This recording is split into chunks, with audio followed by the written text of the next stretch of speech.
With a little bit of headwind, I don't think I'll ever take up 100 feet. Normally 60 feet, it's off the ground and back down in the same distance.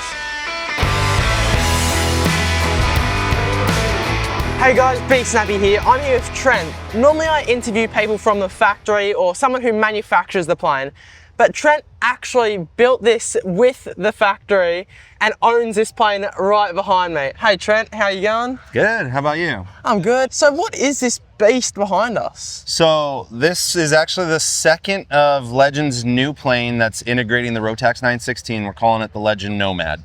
So it's a PA-18 based aircraft. Legend has a little bit of structure that they've added beyond what Piper did in the Super Cub. Yeah. But it is all based on that.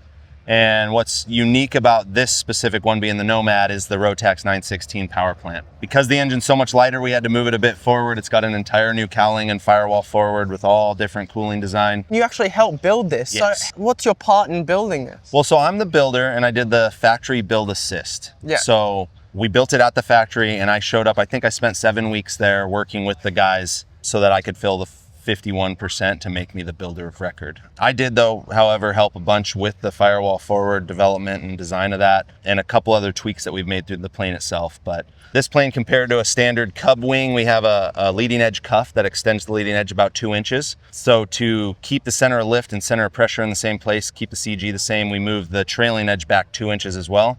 It adds about 10 square feet more wing than a standard Super Cub. So creates more lift. That profile on the leading edge is less blunt, so it's actually less drag. So it cruises a little faster, stalls a little slower. All the interior on this plane is all new for the Nomad. It's all composite, foldable front seat. So what year is this plane? Like it's a 2025. This is, I mean, oh, wow. So it's brand we new. finished this 2 weeks ago. So Oh, I wow. finished my phase 1 test flying and then flew directly here to Sun and Fun. So you mentioned that you had a faster cruise and a slower stall. What does the engine have to do with that? Is it a bigger engine for this design? Well, so the Rotax saves about 100 pounds of weight over a lot of the Lycoming variants. Yeah. It's turbocharged, fuel injected, FADEC, so it's a very smart engine. Yeah. Makes full takeoff power up to 15,000 feet.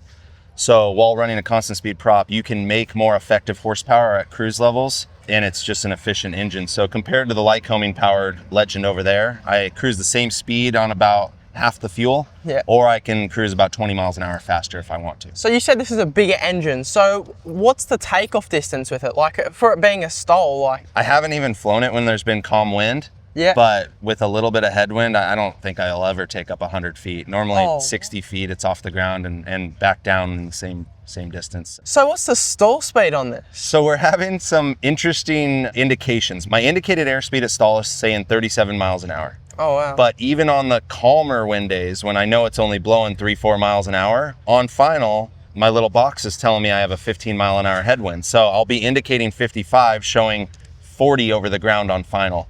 So I think it's stalling slower than it says, which I normally, indicated airspeed is normally indicating lower at stall. I don't know why mine seems to be indicating higher, but I think it's probably low 30s, but I'm indicating 37. And what would be the cruise speed of it? My eco cruise is about 105, and if I want to put into the power, 120, 125, which for a Cub on 35s, because I have a lot of drag down there, that's Yeah. pretty fast.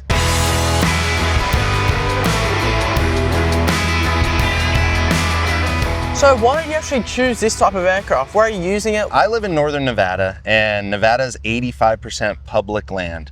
So it's basically open game for me to go land anywhere and everywhere. So I spend a lot of time out fishing and camping and landing in the backcountry. So my mission with this is to get anywhere I can get that's as far away from airports and out in the, boonies really. And the big tires, the suspension, the big wing, all of those are just extra features, or it basically adds capability to the aircraft for my mission. So this is a really good design, but for a certain purpose. Who's buying these airplanes? A lot of people that are into the same stuff as me. Again, anyone that likes going on backcountry adventures, a lot of people that are into hunting and fishing and all of that type of stuff. That's normally who's buying these. So I also noticed the propellers here. Why is it shaped like this sort of weird sort of curve? The design? bend, yeah. So that's called a non-planar tip. It's similar to the burb tip that I believe a lot of, I think, French helicopter manufacturers added. And what that does is it peels away the air from the tip to pull it behind the next blade's path. and also it cleans up the tip vortices. So basically it just makes the propeller more efficient as well as quieter. It just helps, you know, with the effective thrust area of the prop. You know, I'm not a prop designer. I've just kind of picked up what I could from Cato, but he did a lot of CFD work, computer modeling, figuring out how to get the most efficiency out of these props, and that's where that design came from. And I also noticed at the back of this plane, there's a lot of storage room in the tail. Why do you need so much? My mission profile is to go out and spend time in the backcountry. I want to be able to bring all my camping gear, all the food, everything I need, and yes, the baggage on this thing was one of the main selling points, which made me go with the Legend, because I've got the extra extended baggage. So you'll see when you go over there, we got the front baggage area with the front door. That area can hold 180 pounds. The next baggage area can hold 34 pounds, so mostly soft goods. And then we have what we call the hat rack, can hold another 20 pounds. Right now I have my Starlink mounted in there, so I've got it set up for in-flight Wi-Fi, and it runs off a battery that still gives us another 12 hours of internet at camp. So what's the takeoff weight? How much weight can you take off with? So the gross weight of the plane is 2,000 pounds. Empty weight was 1,100, so I have about 900 of useful. It's pretty much impossible to overload this thing. I think with two 200-pound guys and full fuel, I still have almost 300 pounds of baggage allowance. Yeah, that's still a lot. It's a lot. So where do people go if they want to find out more about these awesome all-rounding planes? Yeah, legend.aero is the website for Legend Aircraft, and all the info's there, or you can just pick up the phone and call Darren or Randy. They're the owners, great people, and they can fill you in on everything. All right, thanks, Trent. Yeah, thanks for having me.